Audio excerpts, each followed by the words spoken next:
You have a real opportunity right now to make a real difference when it comes to who is representing this district in the great state of Georgia. And Georgia is so pivotal. I know it's sort of purplish and when people are trying to swing it one way or the other. But frankly, the work that you do as a congressional representative also has an impact, not just on the national tenor of politics, but also in your own district.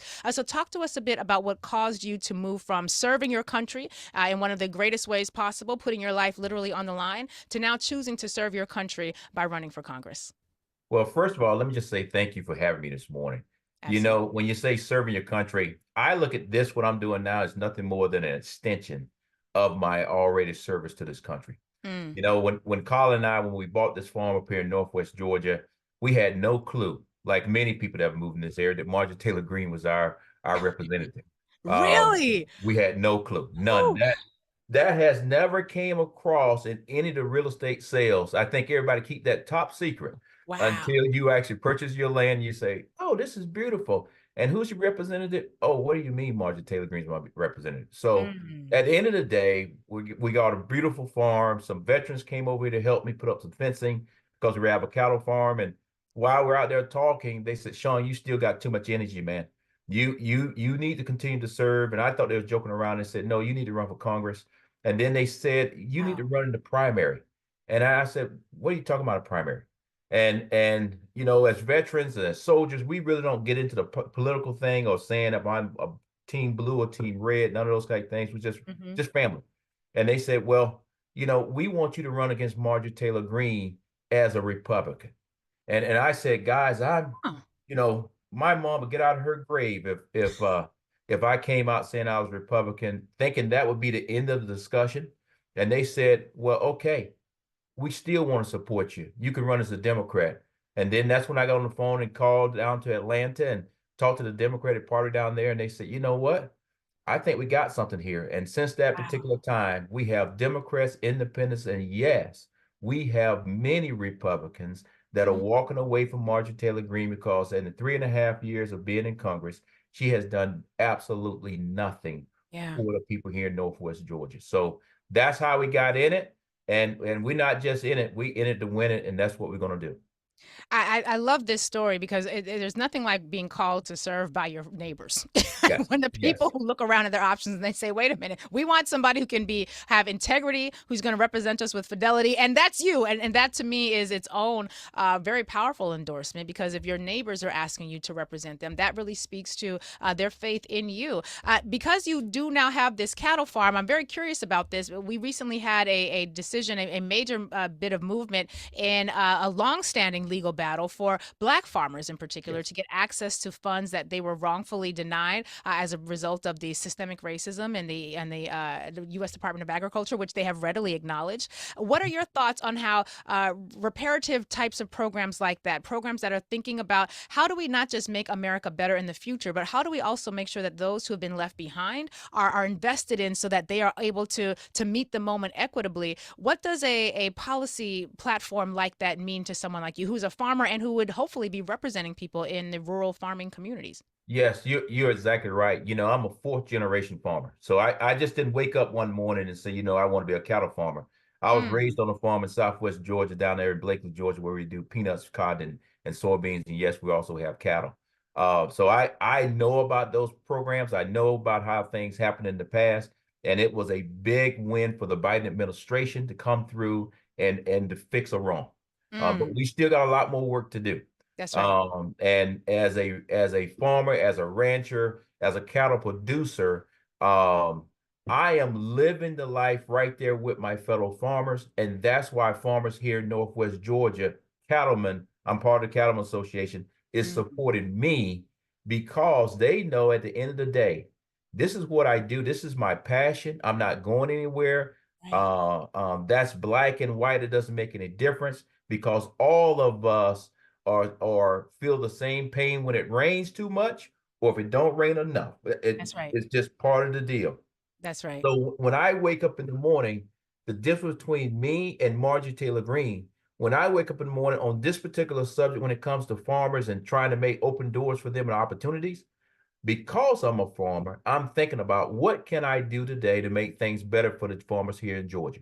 Mm. Marjorie Taylor Greene, she doesn't even take time out to go talk to farmers. So that is the contrast. Right.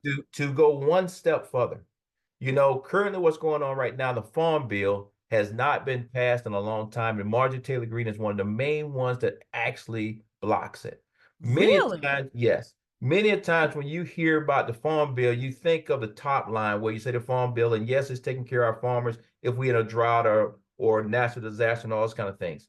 However, the Farm Bill also has in it a lot of great things for farmers. I just don't want to be on the negative side, but there's a lot of great things for farmers. But also, the Farm Bill has a SNAP program in it. Northwest Oh. Georgia is not the richest part of Georgia. We got Oh. a lot of hungry children here in Northwest Mm. Georgia. And just for the record, SNAP is that Supplemental Nutritional Assistance Program. We used to call it food stamps when I was a You should kid, but call that it was food before stamp. we had the EBT cards. We had that little color Monopoly looking money in the coupon book. Sorry, I had a visceral reaction in memory. But But I yes, I just but want to make sure but people but know. but as you know, many of us were blessed to be born here in the United States that it was programs like that so that we Right, wouldn't go hungry. right. And the part of Georgia that I'm looking to represent, we're not the richest people. That's fine. We're just great Americans. And that's where we're at. But what I don't understand is every time the farm bill is went up for to be passed, Marjorie Taylor Greene has said no every time. And when you look at the What? demographics of Northwest Georgia, we're covered up in a rural area. You have farmers and ranchers everywhere. Where I live here in Polk County, is the sixth poorest county in the state. Mm, It's right next door to Floyd County where she lives. mm. I don't understand how she can drive through our county every week going to the Atlanta airport and not think about our kids and say, let me vote yes, so that these kids can make sure they have something to eat if they need it. Wow. This is not about something that's blue or green or red or all those kind of things. This is about taking care of people where they That's at. right. And this is why the United States is so powerful because we don't leave anybody behind. It's really one. It's devastatingly sad, but two, it's very reflective of a set of policies that. And again, this is not about because when you're hungry, you're hungry. Don't matter what You're side hungry. of the political line you're on. But when it comes to leadership, we have seen record numbers of Republican governors and elected officials who have rejected things like free money or not free money, federal money to provide free lunches for children during the summer. There was one governor in a state that has a Republican trifecta where she essentially said childhood obesity is a problem. They're not that hungry. I mean, that's my rough and crass interpretation and paraphrase, but this idea that from a policy perspective, there are some groups that want to ensure that people have enough food to eat, and others that don't. Talk to us a little bit about the demographics in your district. Who do you all look like, and what are your needs there, and how will your candidacy help to meet them? Well, I would tell you when you look at the demographics in our district, we're pretty much just like Georgia across the board. I just give you some very quick numbers, not to get too deep into it, but we're probably about 68% white, 13% African American, and 12% Hispanic. So Mm. we're pretty much just right around with Georgia. Yeah. But the key thing about our demographics is the people here in Northwest Georgia are smart. Mm. They are smart voters. People try to play them, but they are smart voters. They are actually going to take time out to look at the different candidates Mm. and actually look at what are they doing or what have they not done. That's right. And that's where we at right now. Some people will say that I'm in Trump country. Hmm. I would tell you I'm in Georgia. Mm. Some people say I'm in Marjorie Taylor Greene's country. I would tell you I'm in America. Mm. I look at it like this. You're talking to an African American male, black man that was born on a dirt road. That if you follow me back home today, where my hometown is, I still live on a dirt road. Mm. Nobody ever would have thought that a kid that was born on a dirt road would join the United States Marine Corps enlisted in some kind of way 40 years later be a Right. one-star general that represents the United States in Israel. The Mm. same guy that when the president of the United States stepped off the plane, Joe Biden, I'm the black guy who saluted him. So when I lay that out to our community here, they say, wait a minute, if Shawn Harris can already do that, Right. I believe in him. He can actually bring some high paying jobs here, generational jobs. He can make a difference. And at the end of the day, you can track me. I am not out here trying to be clickbait on TikTok and all those kind of things. Right. My job is to roll my sleeves up and go to work.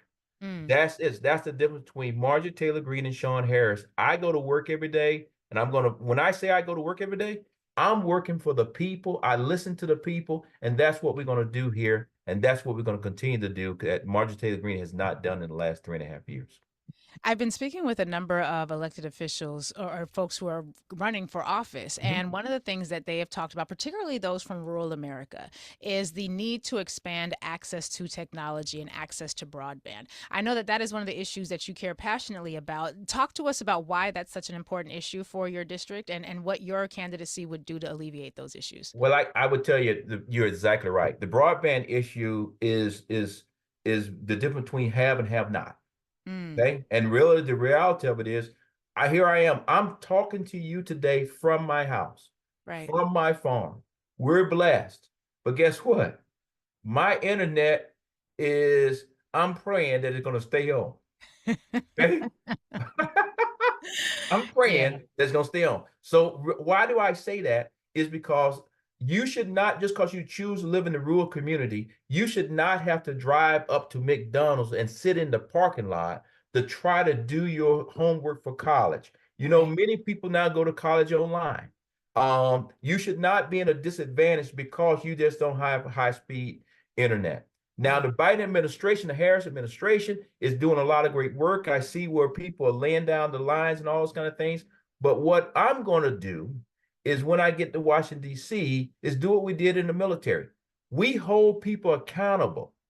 You know, right now, everybody's talking about we getting broadband, we getting broadband. When Shawn Harris gets to Washington, D.C., I'm going to say, okay, Georgia's getting broadband. Where are we at on broadband in Floyd County? Where are we at on Mm, broadband in Polk County? Where are we at on broadband in Dade County?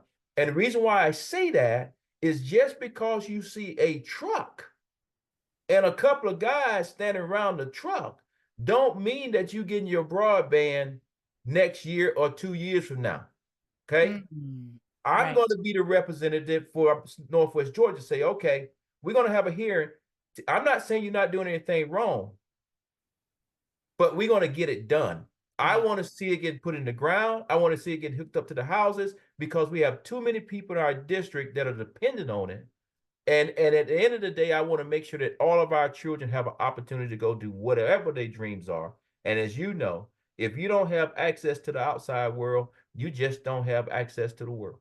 866-801-8255, 866-801-TALK. We are speaking with General Shawn Harris, who is here running to represent the great state of Georgia in Congress. He is running in the district that we have all come to know and be concerned about because of its current representative, Marjorie Taylor Greene. Let's talk about one of the other things that features prominently. And if you all go to his website, ShawnForGeorgia.com, that's spelled out FORSHAWN, FORGeorgia.com. He has a well detailed list of the issues that he stands on. One of the things that I see here is wraparound service for veterans. You mentioned that several of the veterans in your community helped you to get established when you got this farm going. Let's talk about the veteran community in this district in Georgia and what it is that you see nationally impacting veterans that is also reflective in the experiences of your neighbors. Well, I would tell you, and that's the thank you for that question, because at the end of the day, when you say Shawn Harris, you say veteran. Period. Mm, That's that's that's it. And here in Northwest Georgia, believe it or not, is more than 40,000 plus of us that live wow. out here in the rural, in the sticks, on the dirt road, Huh. whatever. Veterans love things quiet. I'll just say it that way. My Um, daddy um, was in the army, so I'm in agreement. He ain't like a whole lot of noise and all that jumping all over the place. there He you go. wanted peace and quiet and calm. There you go. We don't have enough of that. So let me get out into the woods and just relax. But Mm, with saying that, our veterans, we have VA is doing a very good job, but everything could be improved. that's Okay. right. And here, specifically talking about Northwest Georgia, the District 14, if you look at the way we're drawn, the only clinic or VA facility that we have inside the district is in Rome, Georgia, and it's a little small clinic. Wow. They are doing a great job, but they understaffed. So Mm. Shawn Harris as a veteran, I go to the clinic, I get there, whatever the situation is. Usually, they're gonna outsource me to Atlanta, Georgia, which is roughly about an hour and a half, depending on what traffic's gonna look like. Mm. The VA's downtown, or they're gonna send me to Chattanooga, Tennessee, which is roughly about 2 hours away. Wow. Now, at 57 years old, that's not a problem. Mm. But when Shawn Harris wakes up in the morning, I'm thinking about the veteran that's already 88 That's right. or 99 years old.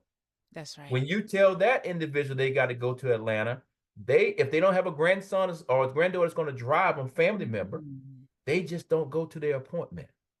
Mm. We should never, if we're going to say thank you to our veterans, Come we on. should make sure our veterans have a complete wraparound service the entire time of their lives as long as Wow. they live. They shouldn't have to be going all these extra drives and extra things. In addition to that, what I mean by wraparound is we have these systems, but sometimes it turns into a crazy paperwork drill of Mm. how do you go from the VA to the civilian hospital next door. You can easily go over there. But the Mm. question is when the bill comes, who do you call in to make sure that they build the right place? And you just shouldn't have veterans spending all their time off trying to figure out how did I end up with a $30,000 bill when the VA sent me to the place and all those kind of things. So Mm. that's what we're working on. I have promised my veterans, just like I promised my soldiers in Afghanistan, I'm going to do everything I can to bring you back home alive, which I did. Yeah. And as a congressman and as a fellow member just here in the community, regardless if I win this race or not, I'm still going to be a veteran. I'm going to continue to fight for our veterans because guess what? I was blessed to go all the way through the military and become one of our highest leaders. And it'd be wrong of me to sit out here on this forum and say nothing. So I will always be a voice for our veterans. I am so grateful that you exist. And I actually, as I'm reading further into your bio, I also see that you got your BA in agriculture at Tuskegee University, where you also became a member of Omega Psi Phi Fraternity Incorporated. Yes, Didn't know ma'am. that Yes, root to the ma'am. bros. Okay, all right. So it's a beautiful thing. I'm just saying we gonna make sure the people know who you are, sir. General Harris. You and your lovely wife Carla. That's where y'all met too. That's Oh where my we God, met. the love. I love the love. Yeah. I love the love. Sir, we're excited about you. We have several names for your opponent, which I will not besmirch your ears with because we're gonna leave that off the YouTube video. Y'all will be able Yep. to see this brother on YouTube. When is the election? How can people find you? How can they sign up? Where can they send money to support you? Give us all the details. Well, first, thank you, thank you, thank you. Where they can find me is ShawnForGeorgia.com, like you already said earlier. And when now, because of all the great support that's coming from people all over the United States, no matter how you spell the Shawn, I own it. Oh I yes, can say that now. So yes, so I won't get offended if you spell my name the wrong way. No matter how you put it in, I own them all. I But love it. in addition to that, the first thing I want to just ask your followers for, and this is something my mom taught me, because this thing that we're in is not going to be easy. I Yeah. asked them for their prayers Mm, because as we roughly about 60 some days to election day, this thing's going to get nasty and ugly. So please pray for us. And yeah. then if you have $1 or $2 and you can donate, then just go to my page and donate. That whatever you can do, I'm going to say thank you because it's going to take a lot of money to send Marjorie Taylor Greene home. But I believe just like we're going to send Marjorie Taylor Greene home, we also going to put the other Harris. Isn't that Mm. kind of cool? I can say Come that. on. The Oh, it's other Harris to Harris Harris. in the White House. Because what I'm going to say is right here to your fans. Here in Georgia, in Northwest Georgia, the test is easy. The question at the top of the ticket is, who do you want to be your president? Harris. Mm. Who do you want to be your congressman in Northwest Georgia? Harris. Harris. Long as you know that name, you're going to pass the test. And come November 5th, we got an actual election day. But here in Georgia, we start October 15th. That's early election. And then September 19th is when they start mailing out early ballots. But I will tell you, I think everything's going to be fine. But if you talk to my brothers down there in Atlanta, they still hadn't figured out that mail thing. So we are encouraging people, if you got to do absentee ballot, get it early, get it mailed in, track it. But if not, when October 15th get here, we going to the polls. We're That's not right. waiting to November 5th because it may be a tornado, it may be all kind of stuff. We That's right. can't, not, this election is too important to wait on one day. And we know here in Georgia, That's right. that on November 6th, all these lawyers are going to be working real hard That's right. to And we make want sure we that want to your make vote sure they counts. have a clean case. We don't want them to Clean have case. no issues. We want No such an issues. overwhelming amount of voter overage that we can outvote the attempts to cheat. General, it's a pleasure to have you. I hope you'll come back after you win. I Looking will. forward to continuing to to discuss and dialogue with you. Best of luck. We'll be rooting for you. Thank you very much. And y'all guys are welcome to come up to Northwest Georgia anytime.